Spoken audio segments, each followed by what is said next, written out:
Meus amados irmãos, a paz do Senhor Jesus Cristo, aqui quem vos fala é o pastor William Mansur, pastor presidente da ADMEC, da Assembleia de Deus Missão Evangélica Cristã. Estamos aqui fazendo uma live ao vivo pelo Facebook e eu quero convidar você que está ao alcance aí das redes sociais para nos acompanhar. É um vídeo ao vivo, pode ser que aconteça alguns erros, porque eu não estou fazendo uma gravação para postar depois. Nós estamos gravando direto, aproveitando aí o Facebook. E nós estamos com um projeto, uma iniciativa, de toda semana estar postando aí vídeos, fazendo lives com estudos bíblicos. O interior do estado do Rio de Janeiro precisa se voltar para as Escrituras, para a Palavra de Deus. Nós precisamos estudar mais a Bíblia, examinar as Escrituras. Eu tenho dito aqui nas redes sociais sobre Oséias capítulo 4, versículo 6. Meu povo foi destruído porque faltou o conhecimento. Examinai as Escrituras, porque cuidais tem nela a vida eterna, e são elas que de mim testificam. Então quero te convidar a fazer uma breve reflexão. Nós estamos estudando lá no nosso seminário. Eu sou coordenador aqui do núcleo do IBAD, no interior do estado do Rio de Janeiro. O IBAD é o Instituto Bíblico das Assembleias de Deus no Brasil. É uma instituição que já trabalha com teologia desde 1958. Nós adotamos aqui o curso do IBAD para Macaé, o curso médio de teologia, com duração aí de 2 anos e meio a 3 anos. Estudamos 24 módulos. E neste mês nós estamos estudando aqui um módulo de escatologia bíblica. O nosso curso ele é muito bom. Nós temos aqui um módulo com mais de 200 páginas, são 217 páginas. Está aqui um módulo de escatologia bíblica. É um módulo que nós estamos estudando lá no nosso seminário, na nossa igreja. O nosso núcleo fica ali na sede provisória da ADMEC, na Rua Kleber Guimarães, número 170, a rua principal de Jardim Franco. E eu quero aqui fazer algumas reflexões escatológicas, uma matéria tão atual, tão importante. Temos aí visto tantas coisas acontecendo, sabemos que a volta de Cristo é iminente. Jesus Cristo está mais perto hoje do que ontem, embora não saibamos a data, o dia, a hora que Ele irá retornar, mas os sinais da sua vinda estão se intensificando, como uma mulher que está para dar o filho com as dores de parto, assim também é a vida de Jesus. Os sinais da vinda de Cristo estão se intensificando. Então nós estamos estudando esse módulo. Eu quero convidar você aí que está podendo visualizar, você que está acompanhando agora, a estudar um pouco da escatologia bíblica. A escatologia é uma matéria da teologia sistemática que estuda os últimos acontecimentos, estuda o estado intermediário dos mortos, o arrebatamento da igreja, a grande tribulação, os finais dos tempos. Não vou aqui falar agora sobre as diferenças entre as escolas escatológicas, mas é o estudo do fim, ou das coisas que ainda irão acontecer, Então esse é o objetivo da escatologia bíblica. A etimologia da palavra, escatos quer dizer fim, o último, e logos quer dizer tratado, estudo, palavra, ou seja, o tratado sobre o fim ou sobre as coisas que ainda irão acontecer. Então quero te convidar para acompanhar esse estudo bíblico que iremos fazer aqui, um estudo singelo, resumido, mas só para você sentir e perceber como que está sendo uma bênção as nossas aulas lá no núcleo do IBAD. Falando um pouco sobre escatologia, durante a história da igreja, durante os anos que se passaram, nós percebemos que o estudo da escatologia bíblica não era um estudo assim, que não era dado muita ênfase no estudo da escatologia. Por exemplo, se você fizer um estudo cronológico da história, no século I, nós iremos perceber que a ênfase foi sobre a fundação da igreja, o dia de Pentecostes, a perseguição, o crescimento da igreja no livro de Atos. Nada se falava sobre escatologia bíblica. Já no século II, a igreja se preocupou mais com a questão da apologética. Os pais da igreja, o Tassiano, Justino, Tertuliano, Irineu, Orígenes, Cipriano, foi o período da patrística, no século II e III, aquele período de defesa da fé. Então, a escatologia não era um tema muito discutido entre os séculos II, III e IV, na época de Agostinho. No século V, a ênfase da teologia sistemática ainda não foi escatológica. A ênfase era da doutrina do pecado, né? O homem e o pecado, antropologia e hamartiologia. Já nos séculos VI e VII, a ênfase do estudo da teologia era cristológica, ou seja, estudava-se cristologia, né? A pessoa de Cristo, a vida de Cristo, o ministério de Jesus Cristo. Dos séculos IX ao século XV, né, a ênfase foi na doutrina da expiação. Estudava muito sobre a expiação, a redenção, né, qual é o propósito do sangue de Jesus Cristo. Então a ênfase era a questão da doutrina da expiação. Já no século XVI, já na época ali do período da Reforma Protestante, com os pré-reformadores e os reformadores, a ênfase foi nas doutrinas da fé e da justificação, ou seja, aquele período ali em que Lutero ele resgatou a questão de uma interpretação literal das Escrituras e apresentou os 5 solas, cravando ali as suas 95 teses no castelo de Wittenberg. O sola fide, somente a fé; o sola Scriptura, somente a Escritura; o sola gratia, somente a graça; o solus Christus, somente Cristo; e soli deo glória, a Deus somente a glória deve ser dada. Então a ênfase foi uma ênfase da doutrina da justificação pela fé, o retorno às Escrituras Sagradas. E a escatologia parece que ela está um pouco sumida no decorrer da história, mas já no século XIX, né, eu estava aqui fazendo um estudo, a escatologia bíblica ela foi estudada precariamente, embora iniciou-se o estudo escatológico no século XIX, mas era estudada bem precariamente, porque o livro de Apocalipse, né, e o seu estudo era desconsiderado, por ser um livro quase que mitológico, assustador, gerava uma espécie de escatofobia nas pessoas. Então muitos estudiosos desconsideraram a literatura apocalíptica, né, o livro da revelação. Alguns teólogos eles questionavam a autoridade de Jesus concernente aos eventos futuros, sobre aquilo que Jesus falou. Eles ensinavam que Jesus se equivocou acerca dos eventos futuros. Então, quando é que a escatologia, ela de fato vai começar a ser estudada sistematicamente? A partir do século XX, com um teólogo chamado Albert Schweitzer, né? Ele vai revolucionar o estudo da escatologia bíblica, escrevendo o seu livro O Jesus Cristo Histórico, e ele vai enfatizar e vai demonstrar que o estudo da escatologia deve concentrar, ou seja, deve ocupar o lugar central nas Escrituras e não o lugar periférico, né? Porque Jesus ele concentrou um ensino escatológico, colocou a escatologia como algo principal e não periférico dos seus ensinos. Então, a escatologia começa agora, né, a retomar a sua importância, a devida importância começa a ser dada no estudo escatológico com Albert Schweitzer, no século XX, né, e ele vai defender essa questão de que a escatologia não deve ser um estudo periférico, mas deve ser um estudo importante, ou seja, deve ocupar um lugar importante, central nas Sagradas Escrituras, principalmente por causa dos ensinos de Jesus. Então, eu quero aqui abordar alguma questão sobre a escatologia, direcionando para o reino de Deus. Quando nós falamos de escatologia, estudamos escatologia, nós temos que pensar no reino de Deus. Esse reino, ele é presente? Esse reino é futuro?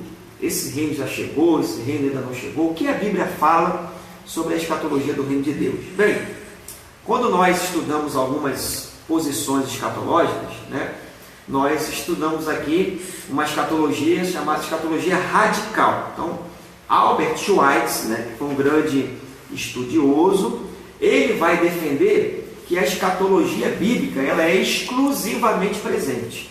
Ou seja, toda a escatologia bíblica, eu fiz aqui um estudo, né, ele disse que toda a escatologia bíblica ela se cumpriu no ministério terreno de Jesus. Então, o reino de Deus já estava presente no ministério terreno de Jesus, com o seu nascimento, o seu crescimento, o exercício do seu ministério, a sua morte e a sua ressurreição. Então, para Albert Schweitzer, né, o reino de Deus, a escatologia bíblica, ela é exclusivamente presente. Já um teólogo chamado C.H. Dodd, ele vai defender que o reino de Deus é exclusivamente futuro, ou seja, né? O tempo profético ainda não iniciou-se, não deu-se início ao tempo profético. Então, C.H. Dutch, ele prega essa escatologia de um reino futuro, que ainda não iniciou, né? Diferente de Albert Schweitzer, que vai defender que a escatologia é exclusivamente presente. Então, a escatologia de Albert Schweitzer é uma escatologia radical. Para você entender melhor, para não ficar muito confuso na sua mente, Albert Schweitzer defende uma escatologia radical. O reino de Deus é exclusivamente presente. Já C.H. Dutch vai defender uma escatologia realizada, ou seja, o reino de Deus, né, é exclusivamente futuro, né? Então, né, justamente essa questão. Então, existe a escatologia radical e a escatologia realizada. A radical, o reino de Deus é presente. A realizada, o reino de Deus é futuro. A radical, defendida por Albert Schweitzer.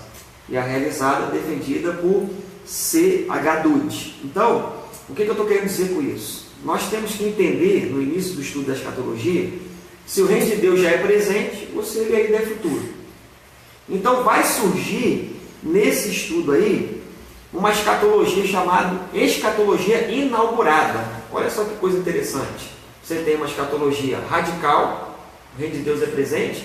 Você tem uma escatologia realizada, o reino de Deus é exclusivamente futuro. E agora você tem uma escatologia inaugurada, ou seja, o reino de Deus ele é tanto presente como futuro. Ou seja, o reino de Deus ele já chegou, porque é chegado a nós o reino de Deus, mas ainda não em sua totalidade, né?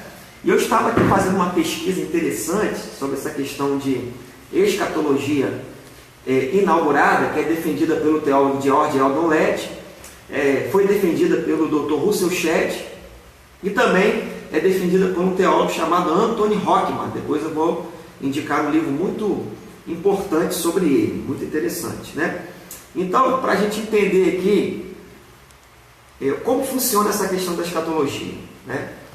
Interessante que a escatologia inaugurada, ela tenta explicar os dois pontos, tanto o aspecto presente do reino, quanto o aspecto futuro do reino. Ela não é extremista a dizer que o reino é exclusivamente presente, como diz Albert Schweitzer, e nem é exclusiva também a dizer que o reino de Deus é só futuro, como disse lá o C.H. Dutch e o Harnack, que era um teólogo também. Mas ela vai dizer que esse reino, ele é já, mas ainda não. Olha que coisa interessante. O reino de Deus é já, mas ainda não. O reino de Deus já está presente, mas ainda está no futuro. Olha que coisa interessante. Nós já vivemos o futuro no presente, mas não em sua totalidade. O que quer dizer isso, pastor Will? Você vai entender. Já vivemos o futuro no presente, mas não em sua totalidade. O reino de Deus já está entre nós, mas ele não se cumpriu em sua totalidade, porque nós ainda não passamos pela glorificação do corpo. Então, o que significa dizer que o reino de Deus é presente? Onde Jesus disse assim: se eu expulso os demônios pelo Espírito de Deus, é chegado a vós o reino de Deus. Está lá em Lucas capítulo 11, versículo de número 20, Mateus capítulo 12, versículo 28. Se eu expulso os demônios pelo dedo de Deus, ou pelo Espírito de Deus, é chegado a vós o reino de Deus. Isso está no presente. Então isso fala de um aspecto soteriológico do reino, salvífico do reino. O reino de Deus já é chegado na pessoa bendita de Jesus Cristo. Mas quando você vai para Lucas capítulo 11, versículo 2, a Bíblia diz: venha a nós o teu reino, na oração do Pai Nosso. Pai nosso que estás no céu, santificado seja o teu nome, venha a nós o teu reino. Então veja que em Lucas 11, 2, o aspecto é escatológico. E em Lucas 11, 20, é chegado a vós, o aspecto é presente, é soteriológico. Então, essa questão de escatologia inaugurada, parece que ela concorda mais com o que o texto bíblico está querendo dizer. Ela não é extremista dizer que o reino de Deus foi só presente, como diz lá a escatologia radical de Schweitzer, e também não é exclusivamente futuro, como defendeu o teólogo C.H. Dutch. Mas existe uma tensão, né, entre o já, mas ainda não. Ou seja, esse reino já é presente, porque ele é chegado, mas ainda não porque vem a nós. Então, Jesus, quando ele nasce, ele toma forma de carne, ele traz o futuro para o presente. Ele prega o reino de Deus na terra. Ele deixa alguns sinais de que esse reino já se manifestou. Então, isso nós chamamos de aspecto soteriológico, a doutrina da salvação. Só que esse reino ainda ele não se cumpriu na sua totalidade. Então, para resumir aqui, para você entender esse aspecto escatológico, o que isso quer dizer? Nós já vivemos o futuro do presente? Sim, já vivemos o futuro do reino de Deus no presente, mas não em sua totalidade. E olha que coisa interessante, quando você usa as duas expressões gregas para reino de Deus e reino dos céus, eu anotei aqui, é interessante, existe uma expressão grega chamada basileia ton theou, que significa reino de Deus, e basileia ton oranon, que significa reino dos céus. Essas expressões, elas são sinônimas, basileia ton theou e basileia ton oranon, reino de Deus e reino dos céus. Então, o reino de Deus está próximo, ou o reino dos céus está próximo. São duas expressões sinônimas. Então, nós não devemos pensar, primeiramente, em uma entidade espacial que está descendo do céu, mas num governo real, num governo divino. Quando eu digo, dentro da visão da escatologia inaugurada, que o reino de Deus é já, mas ainda não, que nós vivemos o futuro no presente, mas não em sua totalidade, o que é que nós estamos querendo dizer? Que o reino de Deus é dinâmico. O reino de Deus é dinâmico, é um processo dinâmico. Então, a vinda do reino no presente, através de Jesus Cristo, é um estágio inicial desse reino, apontando para o futuro, ou seja, para um desfecho final.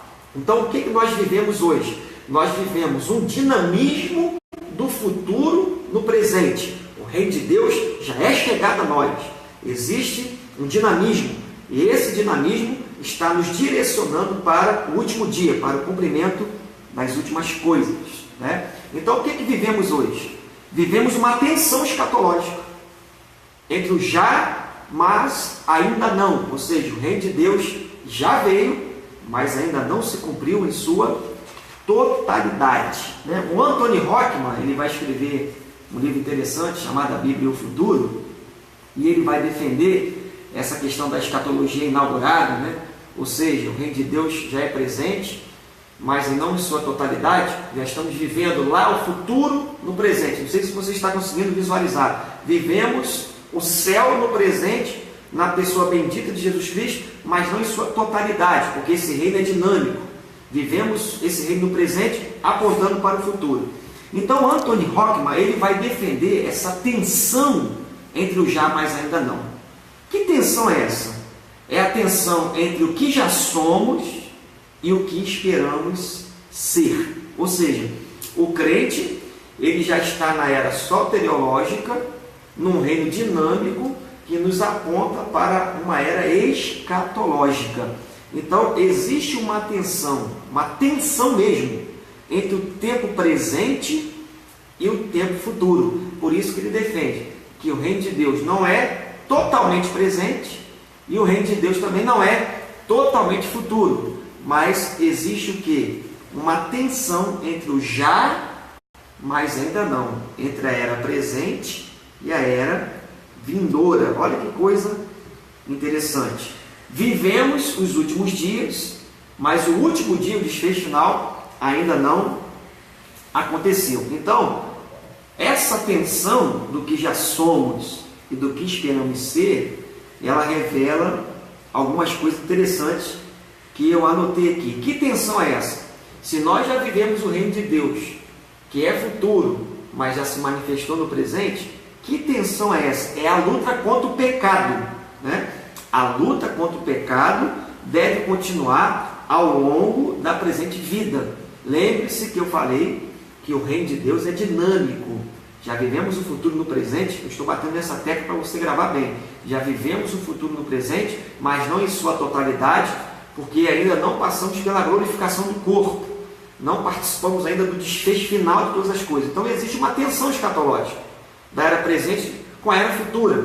E essa tensão, ela nos fala de uma luta.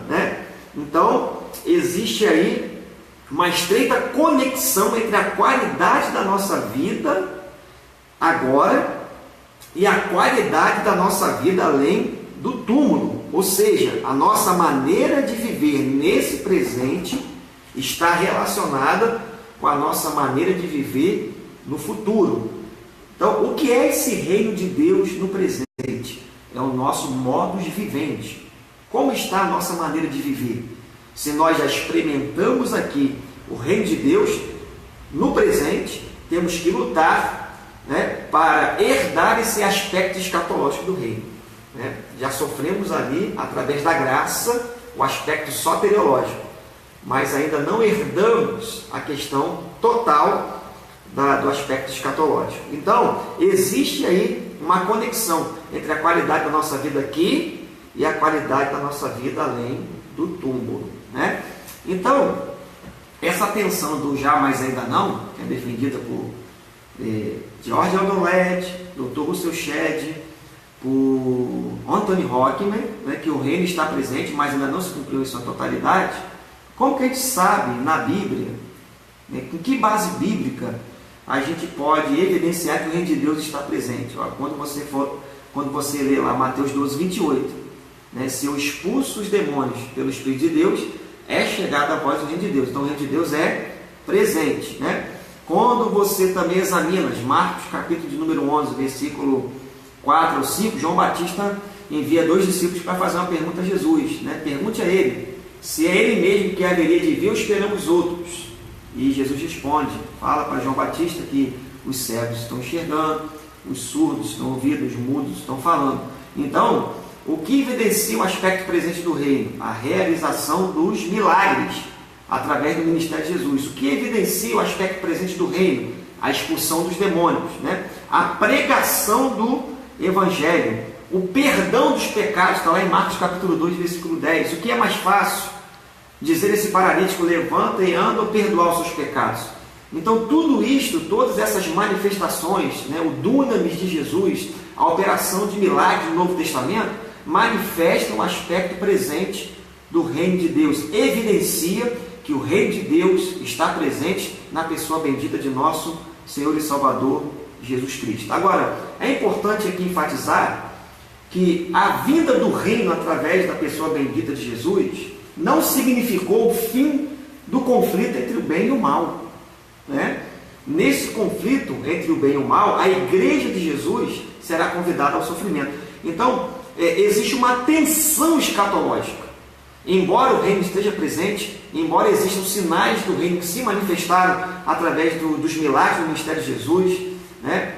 Dos aspectos de tudo aquilo que Jesus cumpriu em seu ministério, existe aí ainda o conflito. A vinda do reino no presente não significou, né, a eliminação dos conflitos entre o bem e o mal. E quem está no meio desse conflito? Quem está no meio dessa tensão soteriológica e escatológica? A igreja do Senhor Jesus Cristo é que está no meio dessa tensão. Interessante, né? Então, essa antítese entre bem e mal, anjos e demônios, luz e trevas, né? Essa antítese entre esses dois reinos é intensificada pela vida de Jesus Cristo. Olha só o que Jesus disse em Marcos capítulo de número 10, versículo de número 34, né? Existem pessoas que não entendem por que Jesus falou esse texto, quando Jesus diz assim, em Mateus capítulo de número 10, versículo de número 34. Se Jesus veio para trazer amor, para salvar, por que Jesus fala nesse texto desta maneira, dizendo o seguinte: não cuideis que vim trazer a paz à terra. Não vim trazer a paz, mas a espada. O que é que Jesus está querendo dizer aqui em Mateus 10, 34? Que a partir do momento em que o reino dos céus ele é estabelecido no presente, vai existir essa tensão escatológica, ou seja, uma guerra entre a luz e as trevas, entre o bem e o mal, né? Uma antítese entre esses dois reinos, o reino de Deus e o reino das trevas, né? Então, o reino de Deus ele vai refletir uma realidade presente ou uma realidade futura, né? Existem textos que vão dizer que o reino de Deus já chegou, tá lá, é chegado a vós o reino de Deus, né? Outros textos vão dizer que o reino de Deus virá, ainda virá, né? virá no futuro. Venha a nós o seu reino. Quer ver? Existem alguns textos que nós podemos aqui estudar. Nós estamos aqui fazendo um estudo sobre escatologia, que o reino ele tem um aspecto futuro. Por isso que C.H. Dulles defendia exclusivamente um aspecto só futuro do reino. Realmente existem textos que vão declarar o aspecto futuro do reino. Por exemplo, Mateus capítulo de número 7, versículo de número 21, a Bíblia vai dizer: nem todo que me diz Senhor, Senhor, entrará no reino dos céus, mas aquele que faz a vontade do meu Pai que está nos céus. Muitos me dirão naquele dia: Senhor, Senhor, não profetizamos nós em teu nome não expulsamos demônios, em teu nome não fizemos muitas maravilhas? Então lhes direi abertamente: nunca vos conheci, apartai de mim, vós que praticais a iniquidade. Então o versículo 21 vai dizer: nem todo que me ouve entrará no reino de Deus. Então quando a gente lê, examina esse versículo,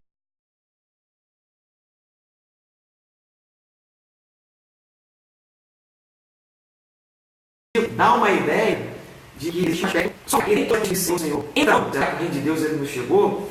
É aquilo que eu estou dizendo desde o início. O reino de Deus já veio na pessoa de Jesus Cristo. Então existe o aspecto presente e o aspecto futuro, né? Então eu estou aqui examinando, por exemplo, Paulo também pensava que o reino de Deus era tanto presente quanto futuro. Quando você lá lê Romanos capítulo 14, versículo 17, ele vai dizer: o reino de Deus não é comida e nem bebida, mas paz, justiça e alegria no Espírito Santo. O reino de Deus não é somente comida e bebida. Então ele está dizendo que existe um aspecto presente do reino. Mas Paulo também vai dizer, em Colossenses capítulo 1, versículo 13, que existe um aspecto futuro do reino. Veja que a Bíblia está trazendo um equilíbrio entre o aspecto presente e o aspecto futuro. E esse estudo pormenorizado, né, ele vai se encaixar perfeitamente com o que Russell Shedd, Anthony Rockman e o Led defendiam sobre a escatologia inaugurada, né? O futuro já existe no presente, mas não se cumpriu ainda em sua totalidade. Então Paulo vai dizer em Romanos 14:17: o reino de Deus não é comida nem bebida, mas paz, justiça e alegria no Espírito Santo. Aspecto presente. Paulo também vai dizer que o reino de Deus tem um aspecto futuro. Colossenses capítulo 1, versículo 13, né? Nós estamos aqui examinando com calma as Sagradas Escrituras. Paulo vai dizer o seguinte no capítulo 1, versículo 13: e ele nos tirou da potestade das trevas e nos transportou para o reino do Filho do seu amor, em quem temos a redenção pelo seu sangue, a saber, a remissão pelos pecados, o qual é a imagem do Deus invisível, o primogênito de toda a criação. Ele nos tirou da potestade das trevas e nos transportou, né, na minha versão está, nos transportará. Então Paulo ele traz um aspecto tanto presente como futuro, né? Olha que interessante, né? Existem outras passagens de Paulo que vão nos direcionar para esse aspecto futuro. 2 Timóteo 4,18, Paulo vai dizer aqui o seguinte, 2 Timóteo capítulo 4, versículo 18, ele vai dizer o seguinte, 4,18, diz assim a palavra: e o Senhor me livrará de toda má obra e me guardará para o reino celestial, ou seja, me guardará, ou seja, aspecto futuro do reino, né? E outras passagens, Romanos capítulo 8, versículo 18: para mim o tempo certo, que as aflições desse tempo presente não hão de se comparar com a glória que em nós há de ser revelada, né? 1 Coríntios capítulo 2, versículo 9: aquilo que o olho não viu, aquilo que o ouvido não ouviu, é o que Deus tem reservado para todos aqueles que o amam, né? Então veja que Paulo ele fala do aspecto presente do reino e também fala do aspecto futuro do reino. Como entender isso? Através da escatologia inaugurada. Ou seja, o reino de Deus é tanto presente e ao mesmo tempo ele é futuro. O que eu quero dizer para você, nesse pequeno estudo de escatologia, né, que nós estamos vivendo uma tensão entre o que já somos e o que esperamos ser. Existe uma tensão escatológica da era presente com a era futura. O que evidencia esse reino presente? Os milagres de Jesus, através do seu ministério, curas, expulsão de demônios, perdão dos pecados, né? Então o que nós temos que entender, né? Que a igreja é o ponto focal desse conflito. Nós, como eclésia do Senhor, estamos no meio dessa tensão, no meio dessa antítese entre o bem e o mal, entre Deus versus Satanás até o final dos tempos. E qual é o nosso papel? Resistir ao pecado, pregar o Evangelho, né? Pregar o aspecto presente desse reino que é dinâmico e está nos transportando para o futuro. Então, o reino de Deus ele é já, mas ainda não, né? Já somos salvos, mas ainda não herdamos a totalidade da nossa salvação. Embora tenhamos a segurança da nossa salvação, que o Espírito Santo é o penhor da nossa salvação, existe essa luta, existe esse embate, né? Existe essa guerra que a igreja já venceu, porque a Bíblia diz em Mateus, capítulo 16, versículo 18, Jesus falando: tu és Pedro, e sobre esta pedra edificarei a minha igreja, e as portas do inferno não prevalecerão contra ela. Aleluia, né? Então, meus irmãos, vejam que o reino de Deus já está presente. Precisamos pregar isso às pessoas. Jesus pregou o seu amor através da sua morte e ressurreição. Quando ele veio implantar o seu reino na terra, ele trouxe o futuro para o presente de uma forma parcial. Já experimentamos aqui nessa terra o reino de Deus, mas ainda não foi concluída a redenção final do reino de Deus em nós. Isso acontecerá com a redenção do nosso corpo, com a glorificação do corpo, na segunda vida de Jesus, em glória, no desfecho final de todas as coisas, onde seremos transformados no abrir e piscar de olhos. Nossos corpos serão glorificados e estaremos para sempre com o Senhor. Enquanto isso, vamos lutar, né? Vamos manter o nosso caráter. Paulo disse: sede meus imitadores como eu sou de Cristo. Precisamos imitar o caráter de Jesus Cristo nessa geração. Em nome de Jesus, eu quero deixar aqui, né, esta palavra para você, você que gosta de estudar. É claro que eu falei assim muito rapidamente, né? Mas se você quiser saber mais sobre escatologia, estamos ali toda segunda-feira no IBAD, no Instituto Bíblico das Assembleias de Deus. Eu te convido a fazer uma visita ali toda segunda-feira, das 19h15 às 22 horas. Estamos estudando aqui um módulo de escatologia bíblica. Está sendo uma maravilha, né? E para você que gosta de estudar escatologia, eu quero aqui indicar alguns livros, né? Quero indicar aqui, ó, O Plano Divino através dos Séculos. Isso aqui é uma escatologia mais futurista e milenista, né? E se você quiser estudar outro ponto de vista da escatologia, né, que é a escatologia amilenista e inaugurada, está aqui a Bíblia e o Futuro de Anthony Hockman, né? O Plano Divino através dos Séculos é da CPAD. Você vai estudar uma escatologia mais futurista e milenista. Aqui na Bíblia o Futuro de Anthony Hockman, você vai estudar uma escatologia amilenista e inaugurada, que é essa tensão do já, mas ainda não, que eu falei para vocês, né? E outro livro interessante que eu quero indicar para vocês é o livro Palavras-Chave do Novo Testamento, de William Barclay. Qualquer comentário dele no Novo Testamento, das Epístolas de Paulo, são excelentes. Esse livro aqui, ele traz as palavras principais da Bíblia no Novo Testamento grego. Por exemplo, Paráclitos, o Espírito Santo. Ele dá um estudo só sobre Paráclitos, né? Outra palavra que ele vai trabalhar muito aqui, caris, que é graça. Ele dá um estudo só sobre graça, né? Dikaio, no grego, justificação. Aí ele dá um estudo só sobre justificação. É um livro excelente. Hamartia, a doutrina do pecado. Ele faz um estudo no Novo Testamento só sobre a doutrina do pecado. São mais de 30 ou 40 vocábulos gregos com a sua exegese neotestamentária. Palavra-chave do Novo Testamento, de William Barclay. Uma excelente literatura para você adquirir. E outro livro que eu indico, esse aqui, excelente, Dicionário Teológico do pastor Cláudio Honor Corrêa de Andrade, né?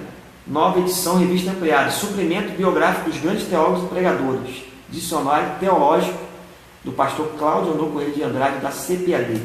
Excelente para quem gosta de estudar, né? Eu espero que você tenha sido abençoado aí por essa live. Eu estarei aqui toda semana agora fazendo estudos, né? 2 ou 3 estudos aí por semana, né? Nós iremos abordar assuntos diversos da teologia, né? Eu sou coordenador do núcleo do IBAD aqui em Macaé, sou pastor presidente aqui da ADMEC, da Assembleia de Deus Missão Evangélica Cristã, né? Já estudo a Bíblia há 20 anos, desde 1998, vai fazer 20 anos que eu estudo teologia. Comecei meus estudos teológicos no ano de 1998 e desde lá eu não parei, né? Fiz curso básico e médio em teologia pela Assembleia de Deus, depois graduei-me pela Igreja Batista, depois fiz convalidação pela Igreja Presbiteriana, né? Também sou graduado em Administração de Empresas pela Faculdade Pública, pela Faculdade Professor Miguel Ângelo da Silva Santos, que é uma faculdade pública aqui da cidade universitária de Macaé, e estamos ali ensinando a palavra de Deus. Você que é obreiro, você que é pregador, é missionário, você precisa sentar para estudar, né? Para pregar a palavra de Deus com mais unção, com mais eficiência, com mais eficácia e com mais propriedade bíblica, né? A Bíblia diz, medita no livro dessa lei de dia e de noite, né? Examinar as Escrituras. Então a Bíblia está nos orientando. Então, se você quiser nos fazer uma visita, né, deu para sentir um pouco aqui de como nós trabalhamos em sala de aula, nos visite. E eu quero fazer uma observação, né? Eu esqueci de apresentar você também, estava fazendo a apresentação dos livros. Está aqui, ó, uma coleção que eu indico. Não estou fazendo propaganda de editora, irmãos. Eu estou aqui indicando boas literaturas que você pode adquirir. Comentário Bíblico Expositivo de Warren Wiersbe. Eu uso muito esse comentário aqui da editora Geográfica, né? Esse comentário aqui é um comentário bíblico expositivo de um dos maiores exegetas do mundo, né?